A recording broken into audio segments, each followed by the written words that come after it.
Welcome to Professional Quotient, or PQ. These are conversations that build professional equity. I'm your host, Jason Winningham, and today we have a very special guest, Paul Plamondon. Paul, welcome to the show.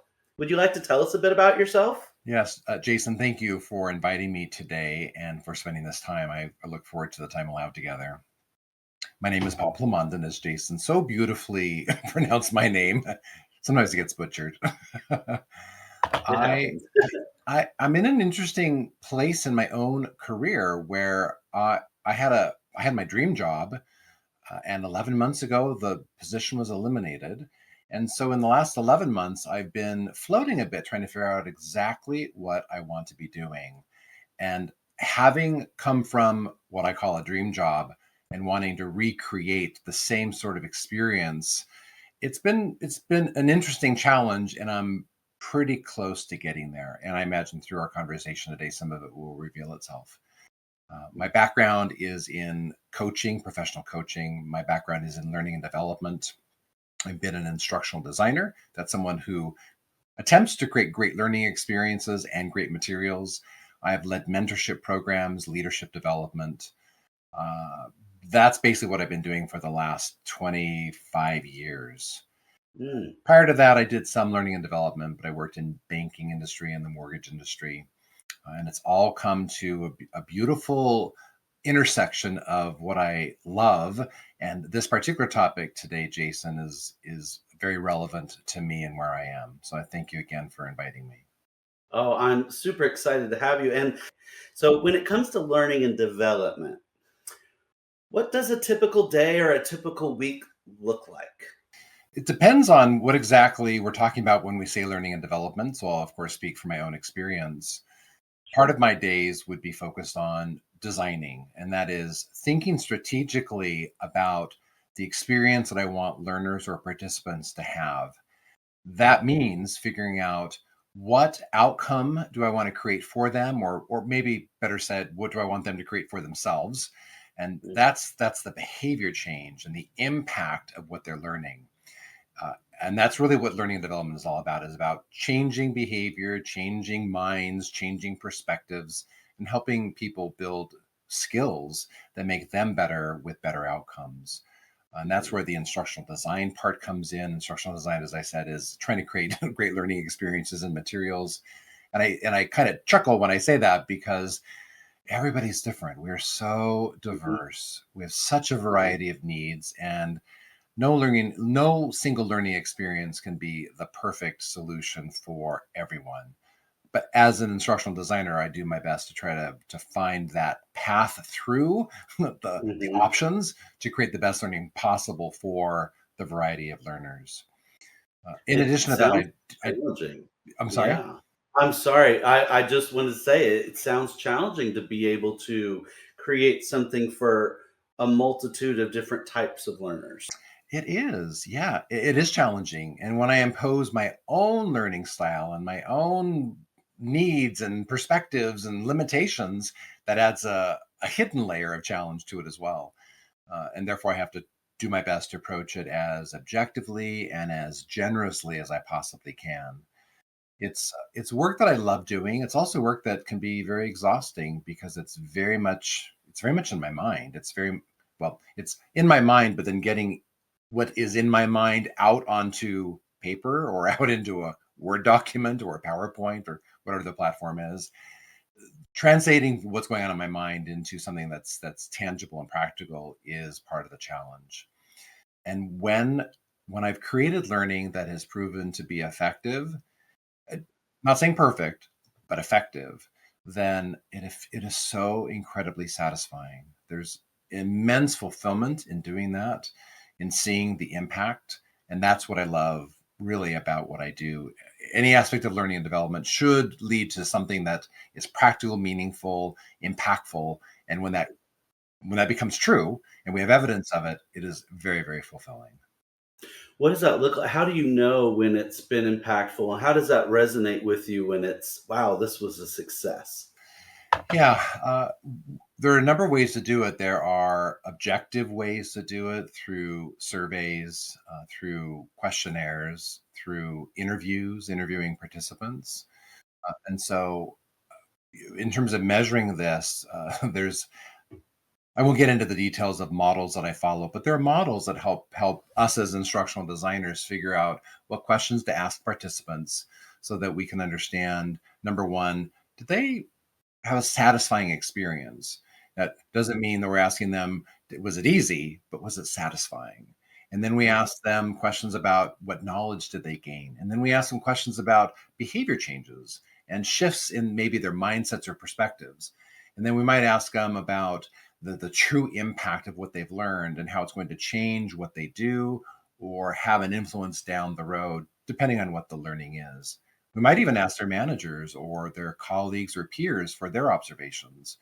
And these are fairly objective ways of measuring the outcomes.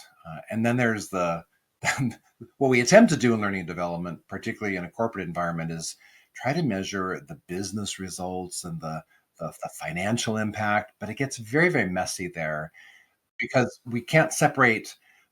It's hard to separate out uh, all the influences and variables that go into like financial results. There's just too many things. So it becomes impossible. So really focusing on what the learner's perspective and perhaps their manager or a colleague or peer is really the easiest, and I'd say it's the easiest way to get that information. Sure. Now, are there things like in the moment that when you're, let's say you're doing leading a group in person, are there in the moment things that help you identify that this is really resonating with the group well? Yes, it depends on what the topic is or what the skills are we're teaching, because there's technical skills training and then there are professional or durable skills training, and they're very different in terms of how we approach them and the experience that a learner has. So if I'm facilitating and I'm really paying attention to the room, I'm paying attention to the faces, paying attention to the body language, even if I go so far as to say the energy of the room, that's all information. And whether I get it right or wrong, it's information. And then I can stop. I could stop what I'm doing and I could say, how's everyone doing? Let's talk about what's happening here. And then just spend a few minutes with me understanding the learner's perspectives. If again, if we're in a room together or even on a virtual call together, if it's what we call synchronous training where it's all happening simultaneously, having their input at the moment can shift where we go with the training, what we focus on. It can be very, very helpful. If I choose to ignore those things, all the input that I have available to me from the learner's perspective, then I might be doing them a disservice and the company a disservice and even myself a disservice. There, so somebody once described training as it's like going into the old electronic stores, and they would have a wall of televisions, and every television would be on a different channel. Well, that's often what learning is like, where you've got a wall of people, whether it's in the room or in a virtual space, and everyone's on a different channel because we're all unique and diverse in ourselves. So we're different channels, and being able to pay attention to all of those different channels at one time. It's not possible to pay attention to all of it, but it is possible to get a feel for the general direction of the room, the energy of the room, and all of that information is helpful. Now, you've been in this field for a while. Is this something that you knew you wanted to do always? Is this something how did you come into this? When I was growing up, I loved math, and my father happened to be a math teacher. And so, like many kids do, I'm going to follow in my father's footsteps and become a math teacher. So I mention this because that idea of being a teacher was embedded in me early. And I recall in high school, for example, when I took Latin. Who takes Latin? But I took Did Latin. you? I Oh, you did too. Yes. And not many people, not many. no. Let's take a dead language. Yes. Yep. Well, I took really well to Latin, and I think because I was able to practice, I memorized pretty easily, and I became one of the tutors in the class. So here I was tutoring. So I'm already in this teaching mode. When I went off to college, I started with my math degree. I started in math, and I remember I took an honors calculus class. It was my very first class, 8 a.m. on whatever morning it was, and the teacher was Greek, and I seriously could not understand a word he was saying. So I was in trouble, and I'd never taken calculus before. At this time in the world, calculus was not yet popular in high schools like it is now. So I was lost. I dropped that class. I took calculus again, just the regular calculus the next term. I didn't understand anything. And then I eventually passed calculus, and I thought, I can't do this. I cannot be a math teacher if I can't get through calculus. So but I still had this desire to want to teach. And I was taking music classes, and I became a tutor in music classes. So, this idea is still embedded. When I eventually graduated with a degree in psychology from my undergraduate, I went into banking, of course, naturally. That's right, very natural fit. Nothing to do with writing checks and making deposits, but that's all right. And after a few months, once I was able to understand my job and I got really good at it, I was a bank teller at first. I was designated to train all the new people that came in. So now I'm in this teaching, tutoring, training mode, but now in a professional environment. And that desire really was there always. And I began to see a future where I could be in a professional adult training environment. I didn't want to go into K through 12 education. I just knew that wasn't for me, but working with adults was. And a few years later, I was promoted to a training specialist role. I did that for 3 years. I did take a break from training when I realized I needed a little more experience, perhaps in managing people and customer service and sales. So I went back to the branch, and I did some other things there. And then I remember in 19, well, I don't know if the year matters, but when I was in my late 20s, no, early 30s, there we go. In my early 30s, I woke up one morning and I said, I feel like I need to dedicate myself to learning and development. It's what I need to do. And I wasn't doing anything in that field at that time. And I went on to get a master's degree in adult education, and it was specifically in corporate settings. And that transformed my thinking. It enabled and empowered my confidence. It helped me grasp an understanding of how learning and development worked. The idea behind how do you understand what someone's experience is came from that program, and it just gave me this foundational level of understanding, knowledge, and experience. And ever since then, I graduated from my program in 2002, and ever since then, I have developed myself to some aspect of learning and development. Oh, that's awesome. Well, I appreciate you sharing your journey. The part of this podcast's mission is really to provide information about different jobs, different professions out there, so that when people are looking to either career pivot or get into the professional world, they just were able to hear from people and have a little bit more wisdom on that journey. So I appreciate hearing from you along that path. And then I'd like to shift to the other part of our podcast is really hearing about people's professional quotient, which I like to define that as our ability to utilize our personal portfolio of professional equity. So, our skills, our knowledge, our education, our experience, and the network of people that we've built up along the way. Out of everything within your professional equity, what would you say is something you value the most? Well, I want to first comment on this idea of professional equity. I often will hear people say, "Oh, I'm just whatever." They fill in the blank with whatever their job is. I'm just a janitor. I'm just a training specialist. I'm just a manager. I'm just a bank teller. I'm just a whatever. And they use that word "just," which, in my mind, and I think in their minds, minimizes what they're doing. It devalues them. When I hear my own clients, I'm also a professional coach. So when I hear my own clients using language that devalues them, I try to help them see that.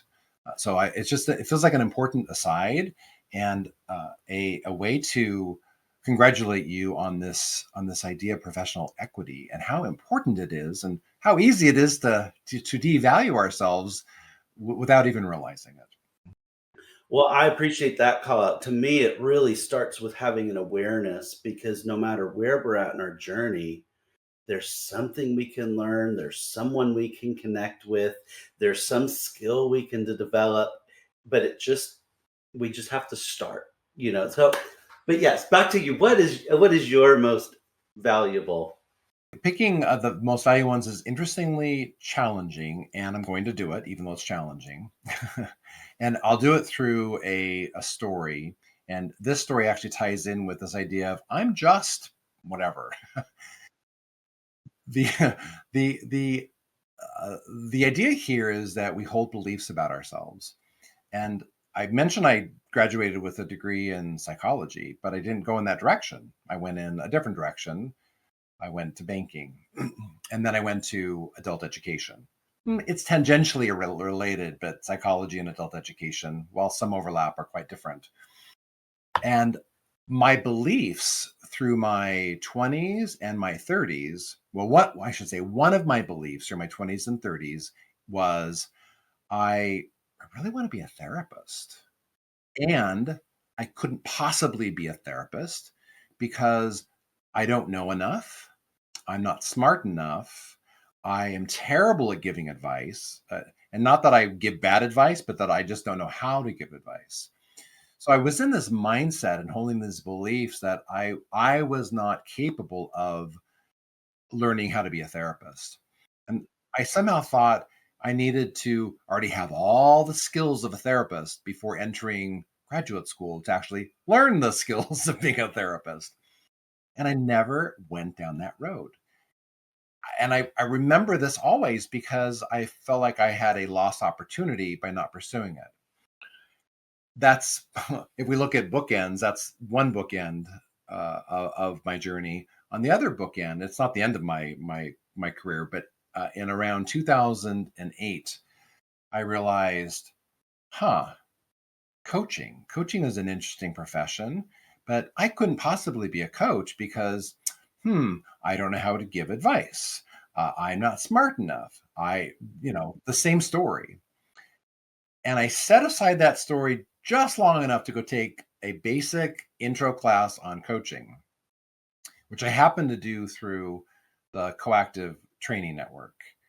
And it was transformational.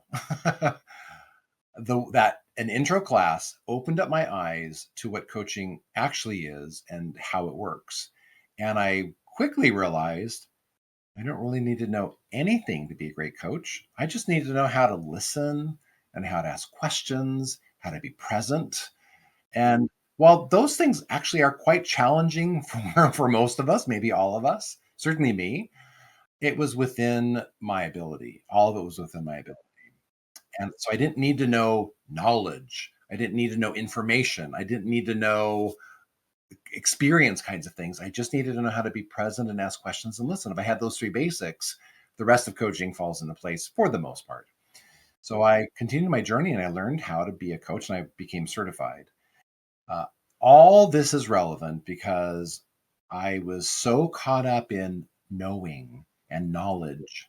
My personality is just drawn to knowing and knowledge, and not that I know a lot or that I'm knowledgeable about a lot, but I valued having knowledge, and I had huge gaps in my knowledge.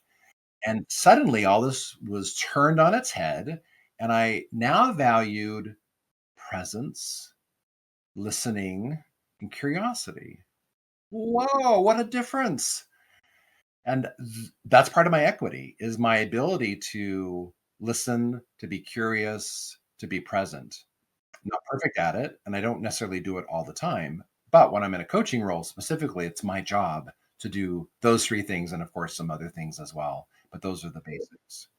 Those are wonderful skills to have. Were there challenges to developing those for yourself? Apart from the negative "I don't know enough" voice, or even within that? I'm just curious, how did you go about saying, these are the skill sets that I cherish, and now I'm going to really utilize them. I owe all of it to the Coactive Training Institute. The way that they trained was not knowledge driven. They weren't lecturing, they weren't giving us conceptual models, they weren't giving us processes.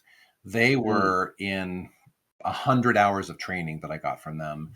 They were teaching us how to be present, how to listen, how to be curious. And so it's through mhm, that practice. So I gained the ability to do these things pretty well through by practicing them. And one of the magical things that they did is they would teach us like the basic skill. Just keep it really simple. The basic skill to listening. What am I listening for? Am I listening to solve a problem, or am I listening mhm, for the person's values? They're very different things to listen for. And I began to fine tune my ability to listen for values and priorities instead of, oh, that person has a problem. Let me just jump in and fix it. Very different. mhm, And, many of us here, we listen for a problem, we get excited, and then we jump in and fix it. So that's one example. It's really just through a shift in perspective and practice and getting feedback on mhm, my ability or inability at times to perform those skills well. And I'd say then it comes together with integration and being able to integrate them into a coaching conversation so that the mhm, client feels heard, they feel understood, they feel respected, they feel honored. And I can still make suggestions and give a little bit of advice, but helping them mhm, discover their own answers, their own perspectives, their own feelings to the extent that they can is empowering. mhm, And that's what coaching is at least the kind of coaching I do. That's what it's about. It's not about fixing problems. It's about empowering the person so that they can address the challenges they have and move forward, navigate through those challenges or around those challenges. So I guess if I were to sum it up, my shift from knowing to being, if I may use those words, was absolutely mhm, transformational. And it affected everything I mm. did career wise and even personally from the time that I went to coach training. It sounds like really rewarding. It is incredibly rewarding. It's challenging in its own way, and I mean, when we think about reward and challenge, they often go together. That when we embrace the challenge, then we find the reward. If we see challenge and get scared and run the other direction, well, maybe it's a different kind of reward. Maybe it's the relief. That's rewarding in and of itself. It's it's not fulfillment though, and fulfillment for me comes through helping individuals feel more empowered, discover their power, and to move forward in spite of whatever obstacles they perceive they have or they actually have.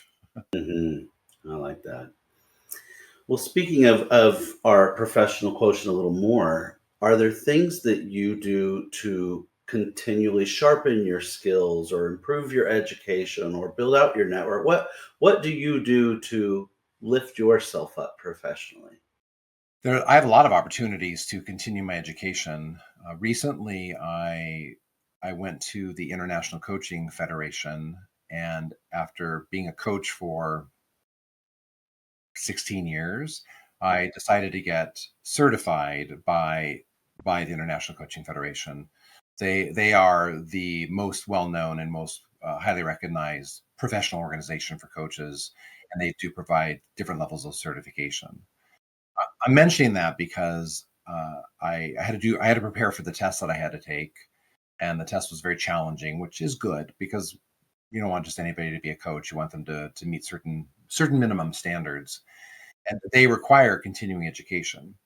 So I now have this external motivation to continue educating myself because I need to do that in order to be recertified every 3 years. And I have my own internal drive to to continue learning and growing. What I focus on today may not be specifically coaching. It may not be specifically learning and development, but as I explore having my own business and making it successful, I've got a lot to learn in terms of marketing and selling and building products and just everything that social media. It's a whole new world that I'm familiar with, question mark, but not from a selling my services perspective. So I'm sharpening my skills in that arena. And I continue to sharpen my skills as a coach and a learning and development professional. Learning and development, for example, has shifted dramatically in the last 25 years. We went from everything's done in the classroom, it's all live facilitated sessions, to we can do e-learning. So now we can just push out the training and have people sit down in front of a computer and learn all by themselves, which Mhm. uh, has great limitations in my mind. It may work for some people, but not all. Yeah. Right. Doesn't work for all. And it depends Yeah. on the topic. If it's a Mhm. topic that requires interpersonal practice, how do you do that through an e-learning? Uh, Now, with AI and other very modern approaches, there are ways to do that can help some of these self-paced and e-learning approaches. But I mean, that's the evolution. We went from face-to-face learning to being on Zoom, which is similar-ish to face-to-face and also quite different. And then e-learning is mixed in there, and then there's all kinds of variations of those themes. So staying current into what works, it's challenging. It's ongoing, and it's evolving constantly. And I think that speaks to the heart of developing and raising your professional quotient is it is always ongoing. There's always more we can learn. There's always new people we can connect with and new skills we can take on. So if we choose, if we so choose. But Well, one thing that occurred to me, if I may, like our network.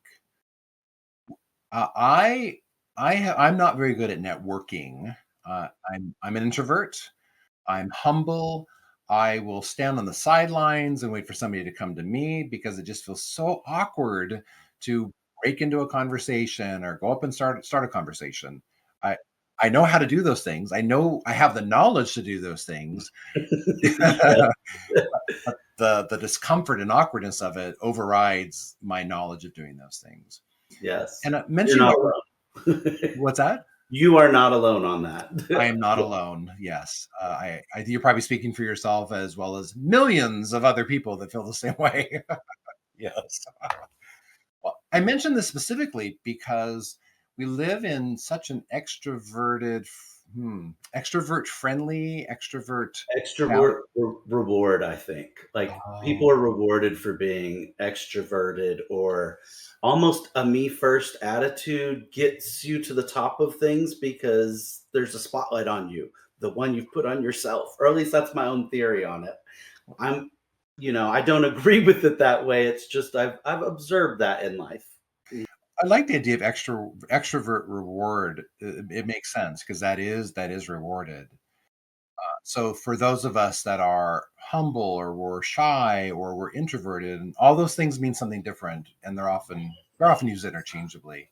So I'll just kind of package them all together. And those of us who are okay being by ourselves, or okay being quiet, or we're very uncomfortable with moving into a social situation, especially if we have to make it happen.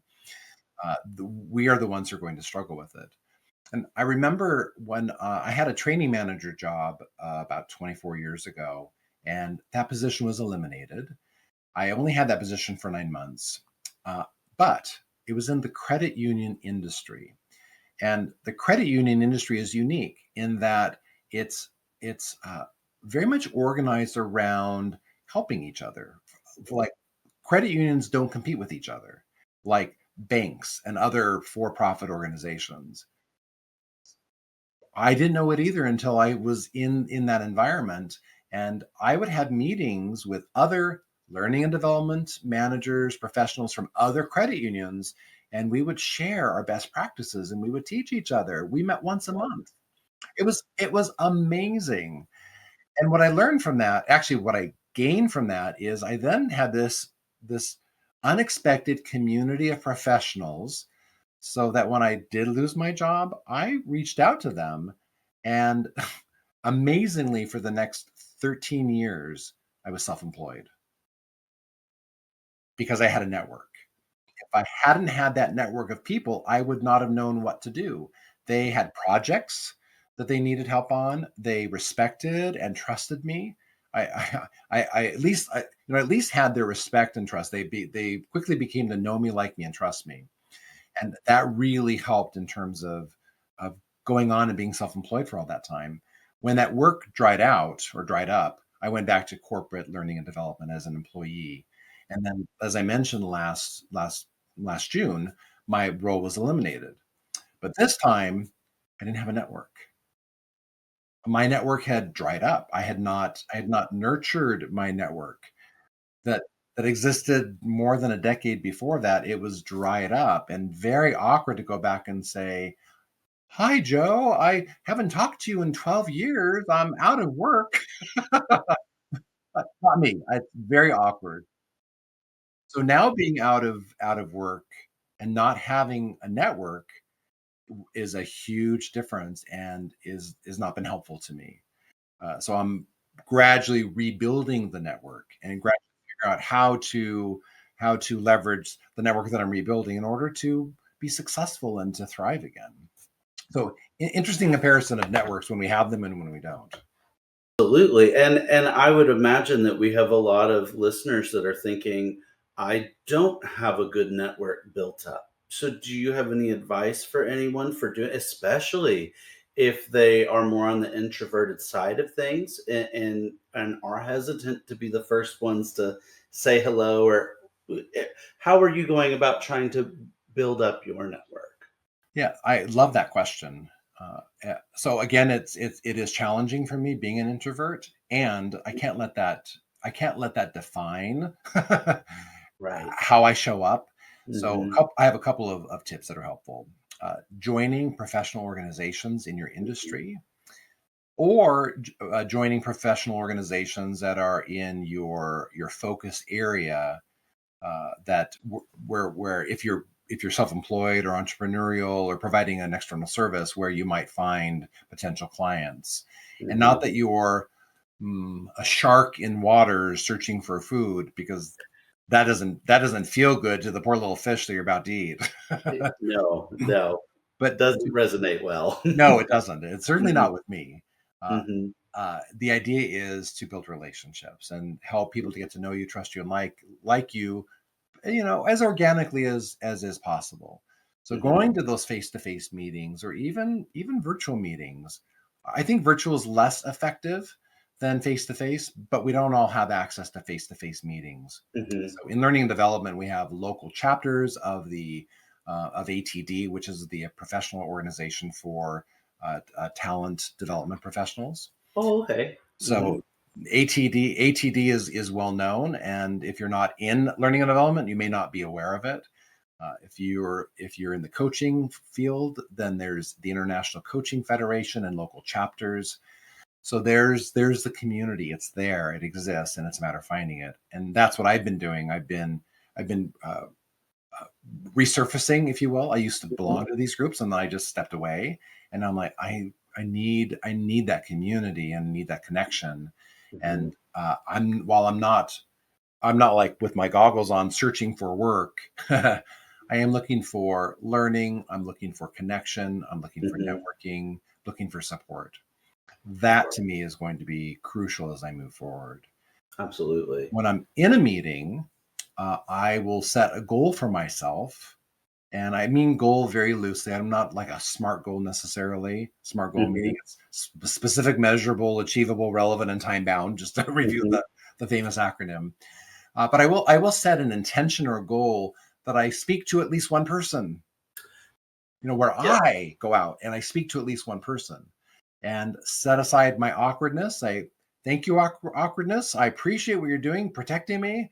I'm just gonna just put you right over here. You haven't gone away. Just put you right over here, and I'm going to be courageous and speak to somebody.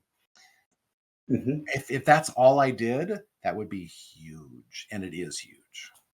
There are times when we just have to kind of swallow the uncomfortableness and just do it.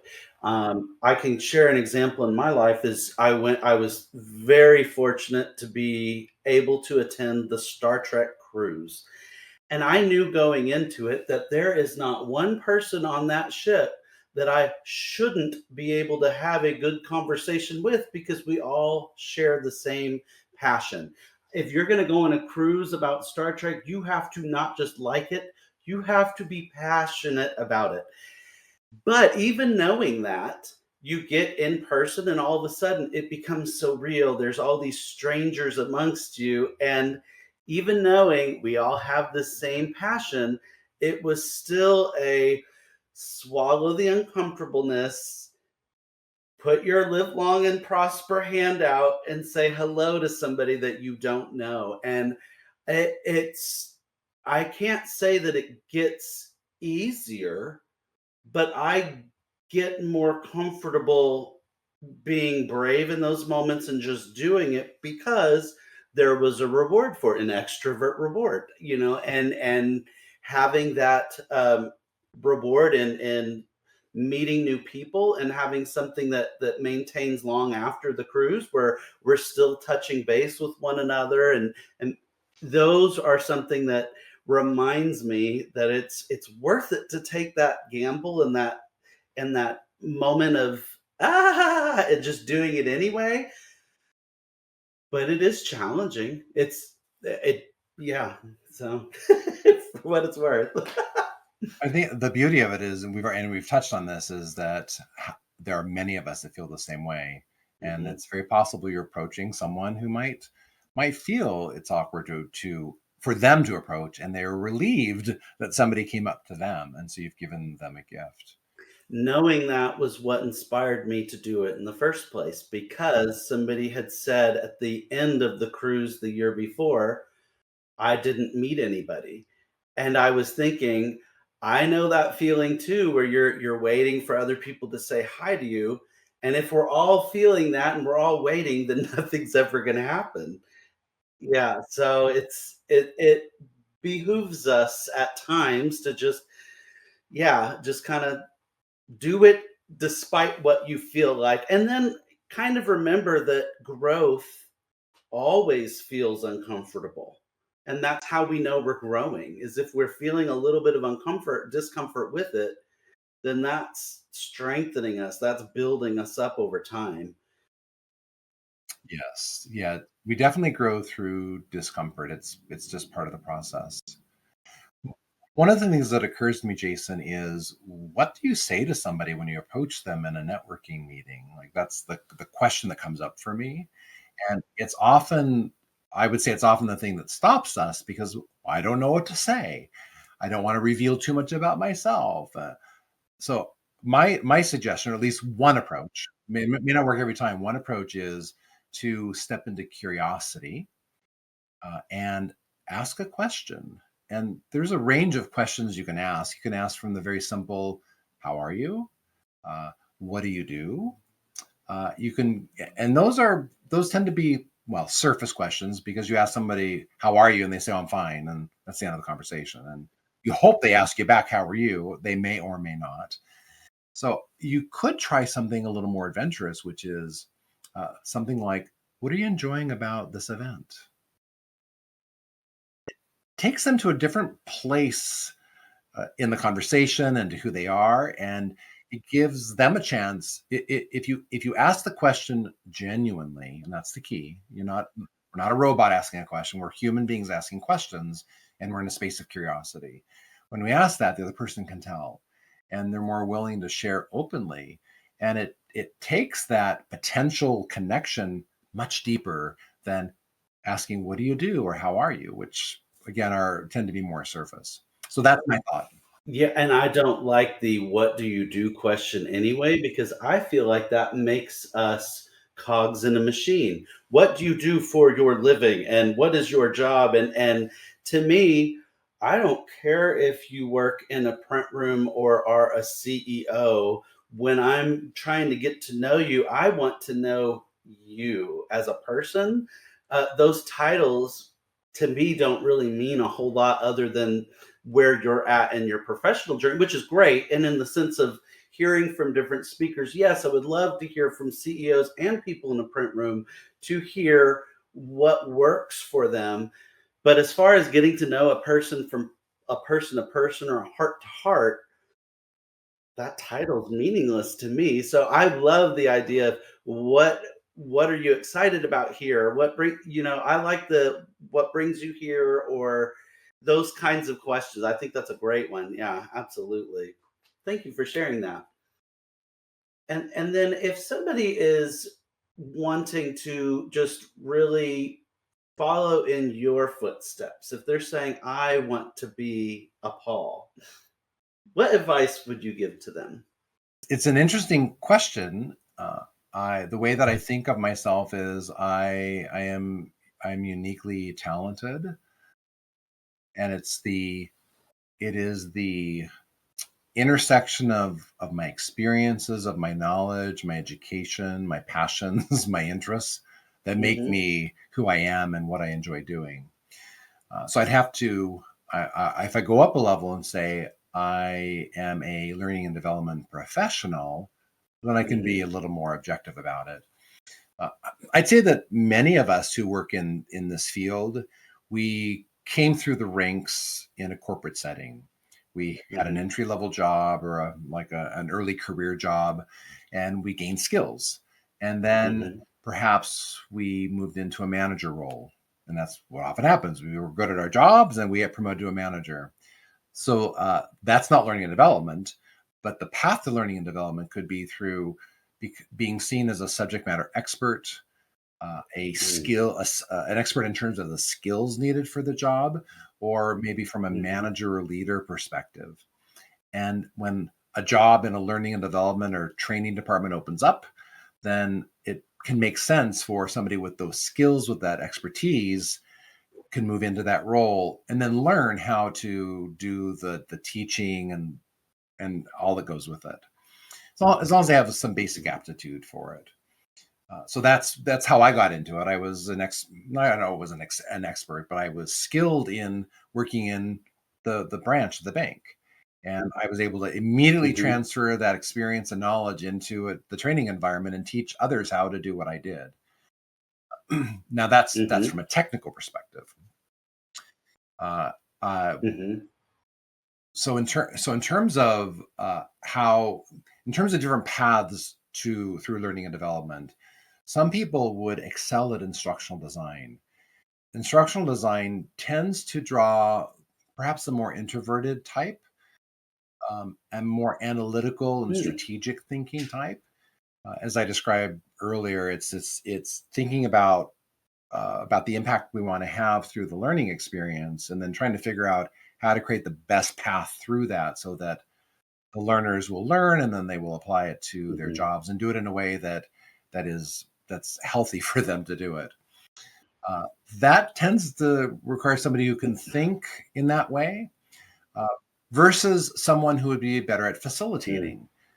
And the facilitator, they don't have to be an extrovert, but they at least be able to tap into some of their extroverted Mhm. qualities where they're able to speak in front of others, they're able to think on their feet, they're able to address questions, to notice what's happening in the room. Very different skill set from an instructional designer. There's also like a program manager, a coordinator. That arena is more, it's strategic, but it's about setting up systems and logistics so that training can happen and that participants can enroll. So Mm. that's another avenue of it. There are other Mhm. avenues, but those are probably the three most common entryways into L&D, learning and development, through being an expert in maybe instructional design or Mm. facilitating or Mhm. the program management coordination side of the business. If you have any additional things that you or additional thoughts or something that you'd like to spotlight. And the second being, is there anyone that you would recommend we hear from on this podcast? I'd like to highlight the importance of our belief system, and how it shapes and drives how we think, the choices we make, and the results we get. It sounds simple, and it's a complex system because it involves a lot of variables and factors that go into the ultimate results that we get. Uh, if we just narrow it all down to what you believe does shape the choices you make, and that does shape your behavior, and that does shape your results. To me, it's really helpful to understand that concept, and then taking that concept and self-reflectively, or with the help of a coach or a mentor or trusted advisor, to take a look at your own beliefs and how they're shaping you. As I mentioned before, I had this belief that I can't give advice, I can't be a therapist, I can't, and I didn't as a result. And even though I found a path around that through coaching, which I'm so grateful for, it kept me from at least pursuing figuring out if I really wanted to be a therapist. I just said no to it. So saying yes to possibilities and holding the belief, whatever the belief is that you need, that is empowering, not limiting, that will change your life.